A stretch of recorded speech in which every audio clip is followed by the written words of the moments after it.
Hello student, class 11, the vector continues. Unit vector. Unit vector is a vector whose magnitude is 1.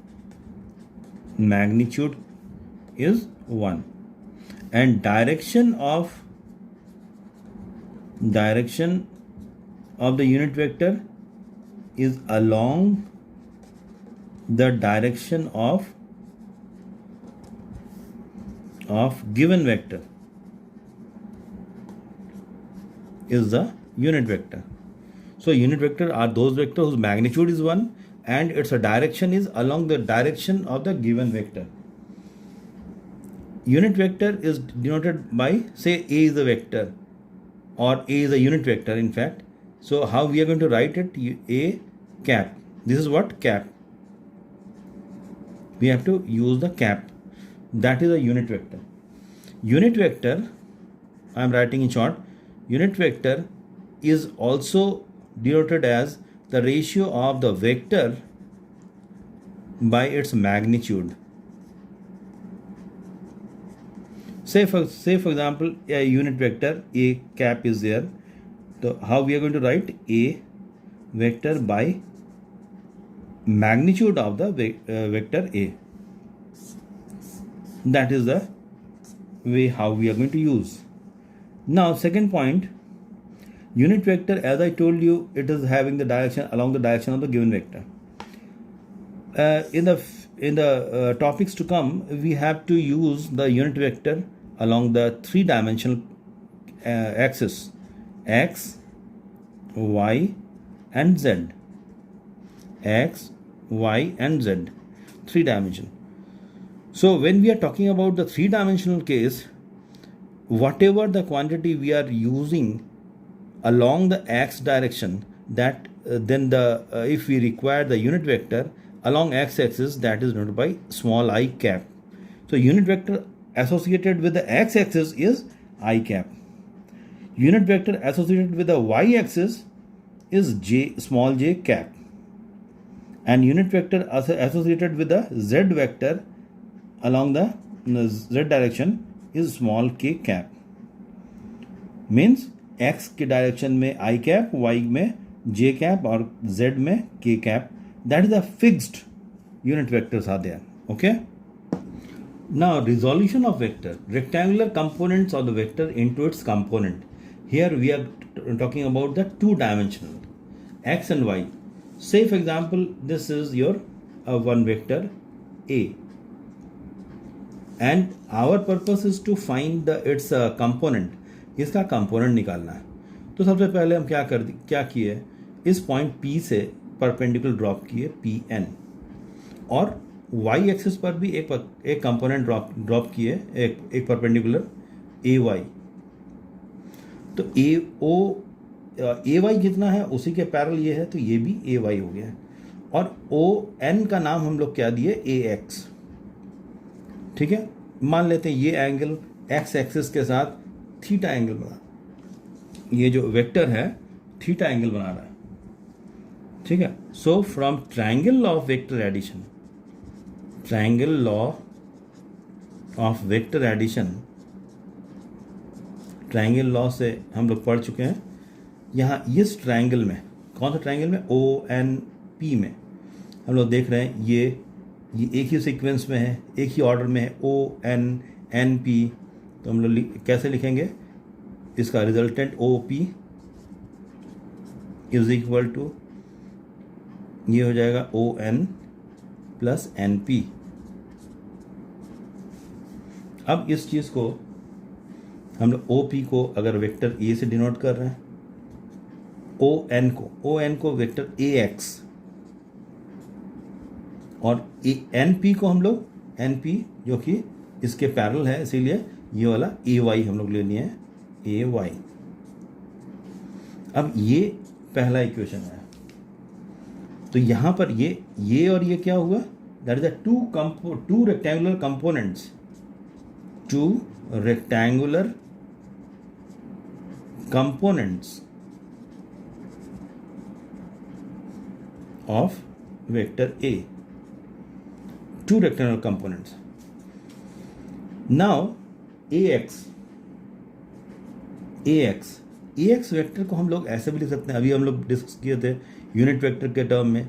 ax को हम लोग कैसे लिख सकते हैं, unit vector ax is equal to unit vector into magnitude. अभी उन्होंने डिस्कस किए थे unit vector is equal to vector by magnitude होता है, मैग्नीट्यूड है। तो that is unit vector x के अलॉन्ग कितना होता है i, और मैग्नीट्यूड यहाँ पर क्या है ax ले लेते हैं without vector sign. So ax is equal to ax vector is equal to इतना होगा। सिमिलरली अब हम लोग जब ay के टर्म में जा रहे हैं तो ay वेक्टर को हम लोग को एक्सप्रेस करना होगा, तो y में यूनिट वेक्टर क्या होता है स्मॉल j कैप, और उसका मैग्नीट्यूड ay यहाँ पर। तो ये और ये दोनों का वैल्यू इक्वेशन 1 में पुट करना है। Equation 1 becomes vector a is equal to ax i plus ay j, सब में कैप है, ये इक्वेशन नंबर 2। ठीक है, तो यहाँ पर ये हुआ वेक्टर a को हम रिजॉल्व कर दिए दोनों कंपोनेंट में। 2 डायमेंशन था, कौन कौन सा था x और y, उसमें रिजॉल्व करने का ये तरीका हुआ। कोई भी वेक्टर को हम लोग ऐसे रिजॉल्व कर सकते हैं 2 रेक्टेंगुलर कंपोनेंट्स में। अब उसी डायग्राम में अगर ध्यान से हम लोग देखें, वो वाला जो डायग्राम था उसके पहले वाला, ये थीटा था, ये a था, और ये ay, ये ax x y। अब यहाँ से अगर कोई पूछता है कि cos थीटा इस ट्राइंगल में कितना होगा, cos थीटा, तो cos थीटा क्या हो जाएगा p बाई एच। यहाँ पर cos थीटा क्या होता है b by H a x by a। तो अगर ax का वैल्यू हमको पुट करना है तो ax कितना हो जाएगा a cos थीटा। हम निकालने क्या जा रहे हैं, यही जो कंपोनेंट है मैग्नीट्यूड है ax और ay x और y का, उसका वैल्यू निकालेंगे। तो ये आया। सिमिलरली अगर इसी ट्राइंगल में हम लोग देखें साइन थीटा का वैल्यू जो क्या होता है p बाई एच, इस ट्राइंगल में, इस राइट एंगल ट्राइंगल में p कौन सा ay, तो ay बाई a। तो यहाँ पर हम लोग ay का वैल्यू ले लिए a साइन थीटा। अब ये दोनों का वैल्यू जो आया इसको इक्वेशन 2 में पुट करेंगे, तो इक्वेशन 2 बिकम्स, इक्वेशन 2 देखिए क्या बन जाता है, ax का वैल्यू हम लोग पुट कर रहे हैं a cos theta into i plus a sine theta into j. ये दूसरा फॉर्म आ गया, थर्ड इक्वेशन। अब अगर मान लीजिए हमको मैग्नीट्यूड निकालना है a का, a जो रिजल्टेंट है उसका मैग्नीट्यूड, तो ये जो इक्वेशन आया था ax और ay, ये दोनों को, इसको और इसको ध्यान से देखिए, इसको और इसको स्क्वायर करके ऐड कर रहे हैं, तो हम लोग का a का मैग्नीट्यूड निकलेगा, a जो कि रिजल्टेंट है। तो स्क्वायर करके ऐड करेंगे तो क्या हो जाएगा, यहाँ ax square plus ay square is equal to a square sine square theta, अगर कॉमन ले लिए यहाँ पर हो जाएगा cos square theta, sine square theta, cos square theta plus sine square theta, या हम इसको उल्टा भी लिख सकते हैं। तो अल्टीमेटली यहाँ पर क्या हो जाएगा, ये 1 होता है, तो a square is equal to ax square plus ay square, तो हम ऐसे अंडर रूट लिख सकते हैं ax square plus ay square. ये आ गया एग्जैक्टली नंबर 4, ये आ गया मैग्नीट्यूड ऑफ द रिजल्टेंट का मैग्नीट्यूड आया। अब हमको क्या निकालना है, एंगल ऑफ द रिजल्टेंट का एंगल निकालना है with respect to X axis, X के ये वाला एंगल निकालना है। तो ये हम राइट हैंड ट्रायंगल यहाँ देख रहे हैं, तो यहाँ पर हम लोग डायरेक्ट अप्लाई करेंगे tan of theta is equal to p by b means A y by A x. तो therefore theta is equal to क्या हो जाएगा, tan inverse A y by A x.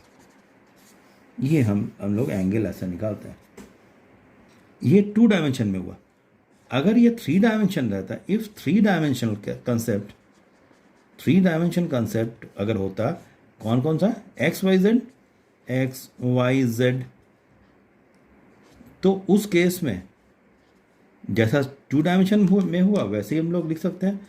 तो उस केस में क्या हो जाएगा, a इज इक्वल टू, अगर हम वेक्टर a को रिजॉल्व कर रहे हैं तो A x I cap plus A Y J cap plus A Z के कैप जेड कंपोनेंट में, ये हम लोग ऐसे रिप्रेजेंट कर सकते हैं।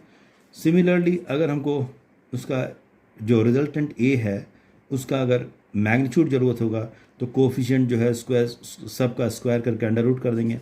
तो A X square plus A Y square plus A Z square under root.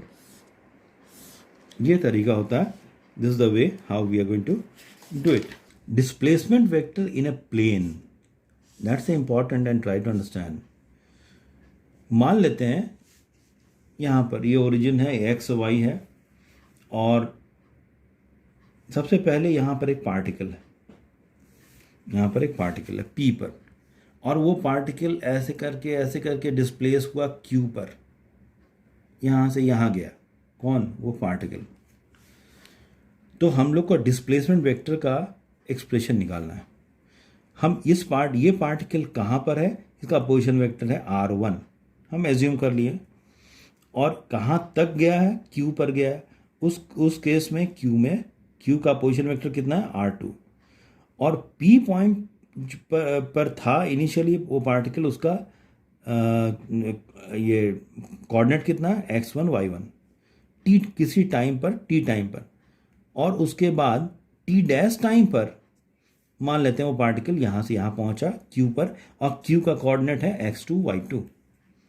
ठीक है, दिस इज द सिचुएशन याद रखना होगा। p से q पर आया, p का कोऑर्डिनेट है, q का कोऑर्डिनेट ये। ठीक है, तो अभी हम लोग अगर ये लेके चलें r1 जो पोजीशन वेक्टर है p पोजीशन का, तो r1 को हम लोग क्या लिख सकते हैं, OP is equal to x1 i cap plus y1 j cap. यहाँ पर अभी हम लोग बताए थे वो उस समय पहले वाला केस में ax करके लिए थे, यहाँ पर x1 component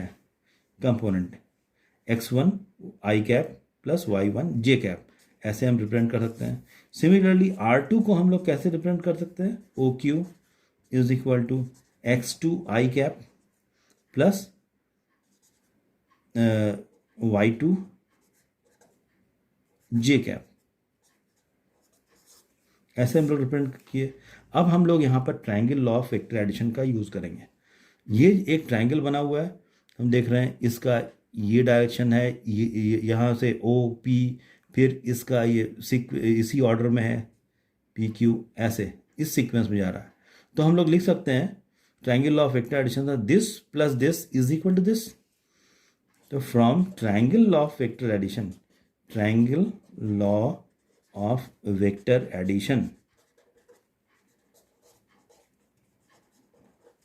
triangle law of vector addition से हम लोग लिख सकते हैं OP plus PQ is equal to OQ सब वेक्टर।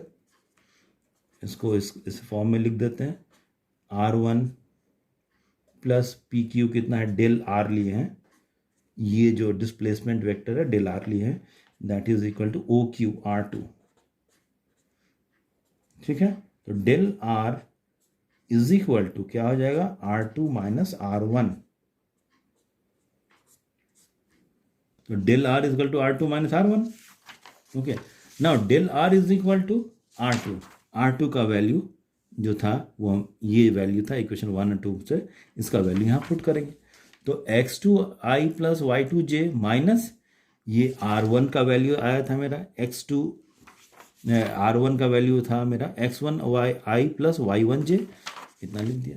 अब हम लोग क्या करते हैं यहाँ पर x2 माइनस, इसको ब्रैकेट ओपन करेंगे, माइनस x1, ये i कैप इतना आया, इसको ब्रैकेट ओपन कर, ये माइनस हो गया, ये माइनस हो गया, minus y2 minus y1 into j, ये भी हम लोग लिख सकते हैं, इसको ओपन करेंगे तो यही आएगा।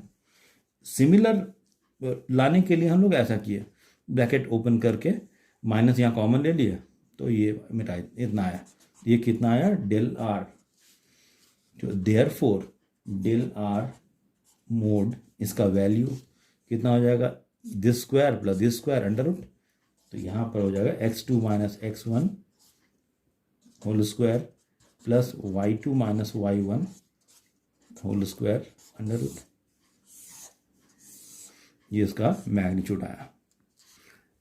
Now the product of vectors, very very important. There are two types of products, one is the scalar product और डॉट प्रोडक्ट, एक ही नाम है, स्केलर प्रोडक्ट बोलो या डॉट प्रोडक्ट। दूसरा है वेक्टर प्रोडक्ट या क्रॉस प्रोडक्ट। तो पहला हम लोग डिस्कस करेंगे स्केलर प्रोडक्ट या डॉट प्रोडक्ट। तो scalar product of the two vectors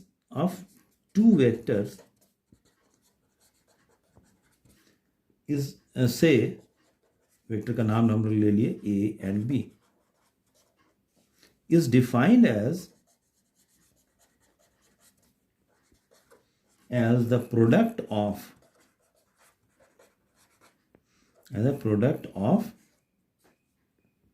the magnitudes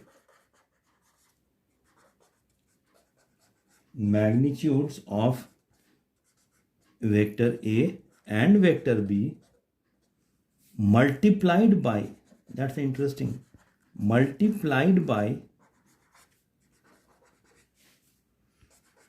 the cosine of the smaller angle between them। इसका मतलब क्या हुआ, अगर दो वेक्टर A है, A और B है, तो डॉट का मतलब हम बीच में एक डॉट लगा दिए, ये रिप्रेजेंटेशन है A dot B, vector A vector B।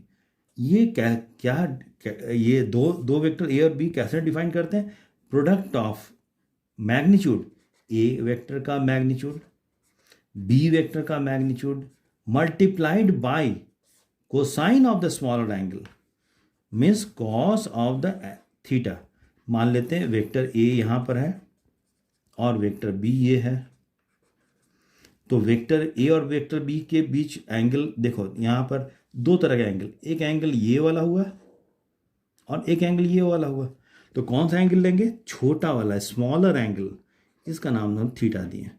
That is your A dot B is equal to mod of A mod of B cos theta. ये वर्टिकल लाइन का मतलब क्या है, मैग्नीट्यूड, ठीक है, ये बहुत इंपॉर्टेंट फॉर्मूला है। So we have just now written A dot B is equal to, क्या आया था, mod of A mod of B cos theta, ये इसका डेफिनेशन हुआ। तो इसको हम लोग ऐसा भी लिख सकते हैं, A dot B is equal to A B cos theta, अगर मोड का साइन नहीं दिए तो हम लोग ऐसा भी लिख सकते हैं। तो यहाँ पर एक इंटरेस्टिंग चीज़, यहाँ पर इसका जो वैल्यू आया, A मैग्नीट्यूड है, B भी मैग्नीट्यूड है, cos of any angle is also the having no direction, तो A dot B is always a scalar quantity। ये हमेशा कैसा क्वांटिटी होगा, स्केलर क्वांटिटी। कोई भी दो फिजिकल क्वांटिटी का डॉट प्रोडक्ट हमेशा क्या होता है, स्केलर क्वांटिटी हमेशा। अब देखिए वेक्टर A ऐसा है, वेक्टर B को ये रिप्रेजेंट कर रहा है, वेक्टर B। मान लेते हैं हम यहाँ से एक परपेंडिकुलर ड्रॉप किए, वेक्टर A का टिप से या एरो से, हेड से हम एक परपेंडिकुलर ड्रॉप किए। तो परपेंडिकुलर ड्रॉप करने पर होगा क्या, इसका ये प्रोजेक्शन, यहाँ पर हम लोग ये इसको ऐसा लिख सकते हैं, यहाँ पर A dot B is equal to, तो यहाँ पर ये क्या हो जाएगा, ये B है, ये H है। अगर हम यहाँ पर cos थीटा लेते हैं तो क्या होगा, ये b बाई एच, अगर ये b को रिप्रेजेंट कर रहा है b बाई ए, ऐसे cos थीटा, तो b इज इक्वल टू हम लोग ऐसा लिख सकते हैं, तो a डॉट b को इनफैक्ट हम लोग ऐसा लिख सकते हैं, द प्रोडक्ट ऑफ, इसी का एनालिसिस हो रहा है, product of magnitude of vector of first vector, magnitude of first vector and component of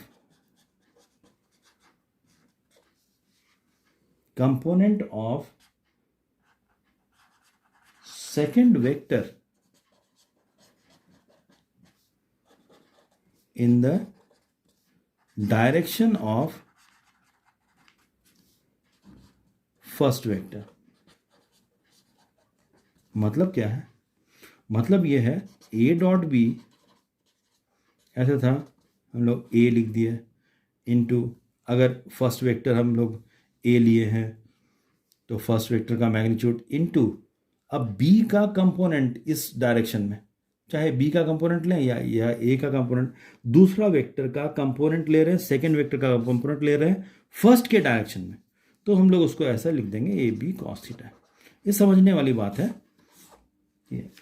अब डॉट प्रोडक्ट का एग्जाम्पल, जैसे वर्क डन, एफ, दो वेक्टर एफ और एस के बीच का डॉट प्रोडक्ट ये हुआ, तो work done is equal to F dot S होता है।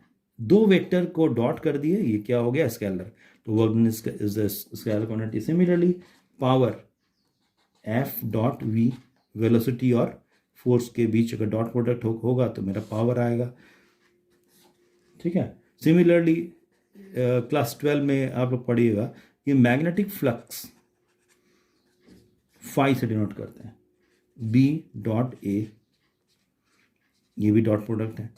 तो हम लोग यहाँ पर, ये जस्ट फॉर्मूला है जो कि इजी फॉर्मूला है, तो dot product of to vectors is a scalar, तो ये स्केलर, ये स्केलर, ये स्केलर, ये एक एग्जाम्पल है। Now the important points of the dot products या scalar product. Dot product of, मान लेते हैं दो वेक्टर, ठीक है, दो पैरेलल वेक्टर, वेक्टर ए और वेक्टर बी, तो पैरेलल के बीच का एंगल कितना होगा, 0, तो हम लोग बोल सकते हैं दो पैरेलल वेक्टर के बीच ए डॉट बी कितना होगा, magnitude of a, magnitude of B into cos 0, cos 0 क्या होता है, 1, तो a b, a dot B का। Number 2, dot product of perpendicular vector, ये मान लेते हैं वेक्टर ए है, ये वेक्टर बी है, दोनों के बीच का एंगल है 90 डिग्री, तो अगर 90 डिग्री है तो ए डॉट बी बोलेगा क्या होगा, यहाँ पर परपेंडिकुलर वेक्टर का mod of A mod of B cos 90, cos 90 क्या होता है, 0, तो ए डॉट बी कितना हो गया, 0। Dot product of the to anti parallel, एक वेक्टर ऐसे और दूसरा वेक्टर ऐसे, वेक्टर बी, बीच का एंगल कितना हुआ, 180, तो अगर डॉट प्रोडक्ट पूछेगा तो कितना हो जाएगा, A dot B is equal to mod of A mod of B into cos 180, cos 180 का वैल्यू होता है -1, तो minus A into B is equal to A dot B, ठीक है। सिमिलरली इसको, ये हो गया anti parallel. Similarly dot product of equal vectors, equal vectors, जैसे मान लेते हैं यूनिट वेक्टर का हम लोग लेके चलते हैं, ये मान लेते हैं आई वेक्टर, एक्स एक्सिस है और हम लोग जानते हैं यूनिट वेक्टर क्या होता है, आई। दूसरा एक और वेक्टर है जिसका एक्स एक्सिस में दूसरा i vector along x, unit vector, तो कोई पूछेगा आई डॉट आई निकालो, यूनिट वेक्टर के बीच का दो डॉट, दोनों वेक्टर है, तो आई का मोड कॉस ऑफ ये दोनों का एंगल कितना हो जाएगा, कॉस 0। पैरेलल है दोनों, एक्स एक्स, तो मोड ऑफ ये कितना होता है 1,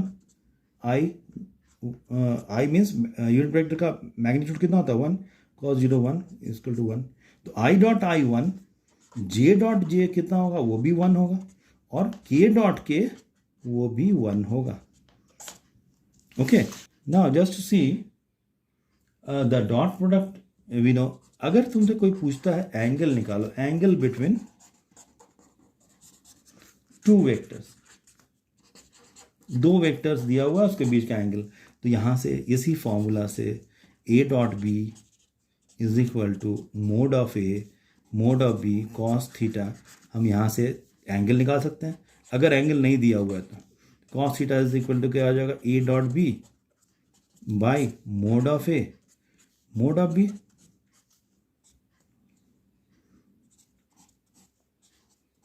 ठीक है, यहां से हम लोग एंगल भी निकाल सकते हैं। Okay, and last point of this is that in terms of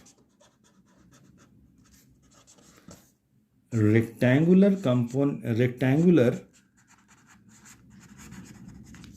resolution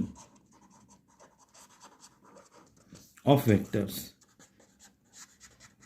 मतलब क्या है, अगर मान लेते हैं दो वेक्टर, वेक्टर ए और वेक्टर बी को हम लोग रिप्रेजेंट कर रहे हैं, हम लोग एक्सप्रेस कर सकते हैं 3 डायमेंशन में।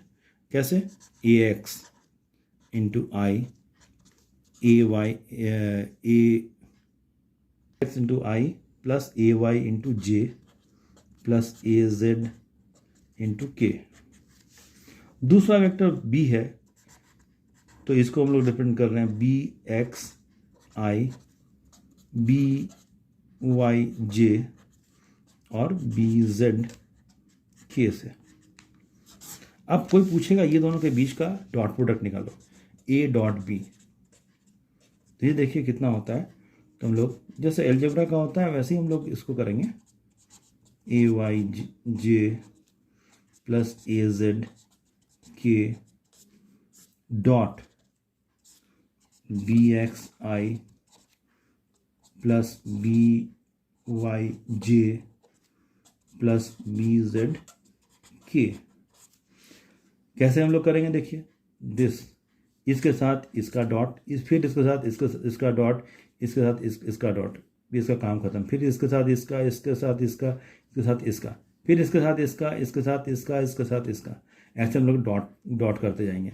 तो हम शॉर्ट में लिख रहे हैं a x B x i dot i, vector के बीच में ही डॉट होगा, plus a x b y, इसके साथ हो गया। अब इसके साथ i dot J plus a x b z i dot k plus इसके साथ कंप्लीट हो गया। अब इसके साथ a Y b x j dot I plus A Y B y j dot J plus A Y b Z J dot के, इसके साथ भी हो गया। अब इसके साथ कैसे होगा, ए जेड बी एक्स के dot I plus A Z B Y के dot J plus A Z B Z के डॉट के। देखने से इतना बड़ा लगा है लेकिन सिंपल है। अभी हम लोग डिस्कस किए, आई डॉट आई 1 होता है, जे डॉट जे 1 होता है, के डॉट के 1 होता है, और आई और जे बाकी जो डिफरेंट है आई के, क्योंकि आई और जे, ये आई और ये जे कहीं भी 90 डिग्री हो तो cos 90 जीरो होता है, इसीलिए डिफरेंट वाला सब जीरो हो जाए। तो इसका मतलब ये जीरो हो गया, ये जीरो हो गया, ये जीरो हो गया, ये जीरो हो गया, ये जीरो हो गया, ये जीरो होगा, बचा क्या, ये 1 हो गया, ये 1 हो गया, ये 1 हो गया, बचा क्या, A x B X plus A Y B Y plus A Z B Z, ये ए डॉट बी आया। सिमिलरली अगर हम लोग बी डॉट ए करेंगे, that's interesting, B dot A करेंगे तो वो भी यही आएगा, A x B X plus A Y B Y plus A Z B Z. तो हम लोग बोल सकते हैं देयरफॉर, क्या बोल सकते हैं कि A dot B is equal to B dot A, कोई अंतर नहीं होगा, वेक्टर को आगे पीछे लिखना है। ओके,